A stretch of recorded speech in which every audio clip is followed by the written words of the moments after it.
परोपकार। एक आम के पेड़ पर दो घोंसले थे, एक तोते का और दूसरा चिड़िया का। दोनों में ही उनके छोटे छोटे बच्चे रहते थे जो उड़ नहीं सकते थे।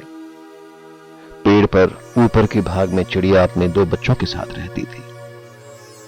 चिड़िया भी उड़ नहीं सकती थी क्योंकि वह किसी शिकारी के जाल से घायल हो गई थी।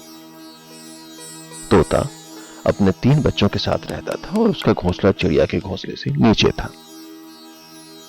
तोते जब भी अपने बच्चों के लिए बाहर से दाना लेकर आते तो चिड़िया और उनके बच्चों को भी दाना देते थे। ऐसा करते करते दिन बीतने लगे और बच्चे बड़े होने लगे।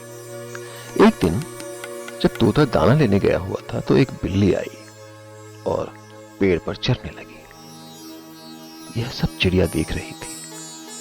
जैसे ही बिल्ली तोते के घोंसले की तरफ बढ़ी, चिड़िया जोर जोर से चिल्लाने लगी।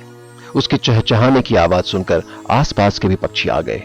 आकर वह सभी भी जोर से ची ची करने लगे। इसे देखकर बिल्ली डर गई और वहां से भाग गई। चिड़िया की समझदारी से तोते के बच्चों की जान बच गई।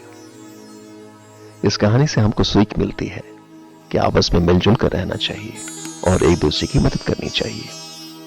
तोते ने चिड़िया की सहायता की और चिड़िया ने तोतों के बच्चों की रक्षा की। इस प्रकार दोनों को ही फायदा पहुंचा। इसलिए हमें कभी भी किसी की मदद से पीछे नहीं हटना चाहिए।